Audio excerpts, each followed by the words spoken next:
রাজধানীর বিজয়নগর থেকে যোগ দিচ্ছেন দুর্নীতি দমন কমিশন দুদকের আইনজীবী খুরশিদ আলম খান। জনাব খুরশিদ আলম খান, আপনাকে স্বাগত জানাচ্ছি ইন্ডিপেন্ডেন্ট সংবাদে। 2 সপ্তাহ পেরিয়ে গেলেও নতুন কর্মস্থলে মতিউর রহমান যোগদান করেননি। সরকারি আদেশ অমান্যের কারণে তার কি ধরনের সাজা হতে পারে? এখন জন্ম সনদ দিয়ে খোলো বিকাশ স্টুডেন্ট অ্যাকাউন্ট। নিজের বিকাশ নিজে কর। এটা তো গভর্নমেন্টের ইন্টারনাল প্রসিডিং। এটা সরকারি কর্মচারী আইন আছে 2018, সেখানে বিভিন্ন বিধিবিধান আছে। ওখানে সাজার কোনো বিধান নাই। সাজা একমাত্র দিতে পারে আদালত। গভর্নমেন্ট ডিসিপ্লিনারি অ্যাকশন নিতে পারে তার হায়ার অথরিটি যদি মনে করে তাকে টেম্পোরারি সাসপেনশন, শৌকজের যদি জবাব না দেয় তাইলে তাকে পার্মানেন্টলি সাসপেন্ড করতে পারে, এবং দীর্ঘদিন যদি উনি মোর দেন 60 ডেজ যদি অ্যাবসেন্ট থাকে তাহলে তাকে ডিসমিসও করতে পারে। এটা সরকারি প্রসিডিং, ওখানে কোনো সাজার প্রভিশন আছে বলে আমার জানা নাই। সরকারি কর্মচারী আইন 2018, কারণ 2018 আগে গভর্নমেন্টের সার্ভিস পাবলিক সার্ভেন্ট রিলেটেড অনেকগুলো আইন ছিল। ডিসিপ্লিন অ্যাপিল রুলস 1985, তারপরে অনেকগুলো আইন, প্রায় 15-20টা আইন ছিল, কিন্তু ওগুলি সব কম্পাইল করে 2018 সালে একটা আইন করা হয়েছে।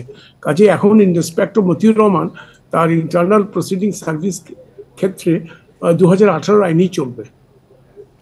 কিন্তু এখন পর্যন্ত আইআরডি থেকে তার বিরুদ্ধে কোনো কারণ দর্শানোর নোটিশ বা কোনো ব্যবস্থা নেওয়া হয়নি। এটি কেন হচ্ছে?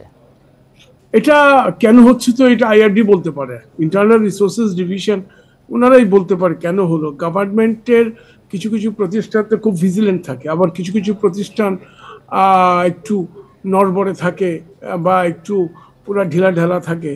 এখন আইআরডি কেন তার বিরুদ্ধে যথাযথ নিচ্ছে না, এটা আইআরডি ইন্টারনাল রিসোর্স ডিভিশন ওনারাই বলতে পারে। আর যেহেতু একজন উচ্চপদস্থ কর্মকর্তা ছিলেন উনি, ওনার নিজস্ব অনেক ওয়েলিশারি আছে।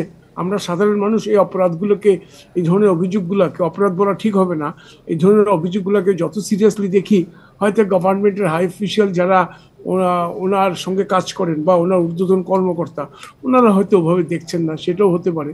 গাফিলতি হতে পারে ওনাকে ফেভার করছে, এমনও হতে পারে ওরা অত সিরিয়াসলি নিচ্ছে না, অনেক কিছুই হতে পারে। এখন কি হতে পারে এটা তো আমার পক্ষে বলা সম্ভব না। আরেকটি বিষয় একটু জানাবেন, যে বলা হচ্ছে যে 60 দিনের মধ্যে যদি তিনি যোগ না দেন সেক্ষেত্রে তাকে চাকরিচ্যুত করা যাবে। সেক্ষেত্রে আসলে প্রক্রিয়াগুলো কি হবে? হ্যাঁ, সেখানে চাকরিচ্যুত করা যাবে। আবার উনি একদম 60 দিনের মাথায় একটা দরখাস্ত দিতে পারে, সেই দরখাস্তের উপরে আবার আদেশ দিতে পারে, তার উপর পার্সোনাল হিয়ারিং দিতে পারে। এখানে লট অফ প্রসিডিউর।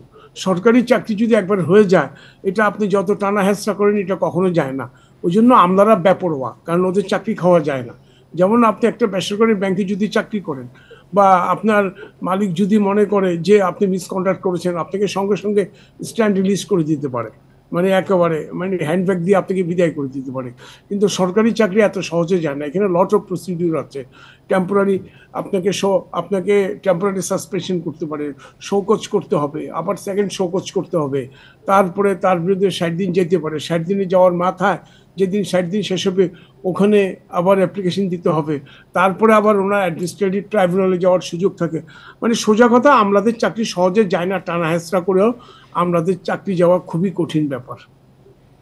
আরেকটি বিষয় একটু জানতে চাই, যে দুদকের মামলায় যদি তিনি অভিযুক্ত হন সেক্ষেত্রে তাকে সাথে সাথে গ্রেপ্তার করা যাবে কিনা, নাকি অন্য কোনো প্রক্রিয়া রয়েছে সেখানে? না, দেখুন, দুদকে আপনি তো মতিউর রহমানের কথাই বলছেন। জি জি জি জি, দেখুন, মতিউর রহমানের অনুসন্ধান চলছে, অনুসন্ধান শেষ হয়নি এখনো।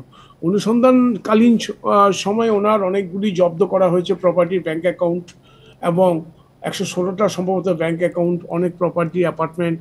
তার উপর ওনার বিদেশ যাওয়া, ওনার স্ত্রী, ওনার সন্তান, তাদের বিদেশ যাওয়া স্থগিত করেছে। এগুলো পার্ট অফ ইনকোয়ারি, অনুসন্ধানের অংশ বিশেষ। হ্যাঁ, এখন পূর্ণাঙ্গ অনুসন্ধান শেষ হলে তখন দুদক সিদ্ধান্ত নেবে যে এটা কি হবে, মামলা হবে না মামলা হবে না। দুর্নীতি দমন কমিশন যদি সিদ্ধান্ত নেয় মামলা হবে, তারপরে গ্রেফতারের প্রশ্নটা আসবে। কাজে ইট ইজ টু আর্লি এটা কমেন্ট করা। জি, জনাব খুরশিদ আলম খান, আপনাকে অসংখ্য ধন্যবাদ দিচ্ছি আমাদেরকে সময় দেওয়ার জন্য।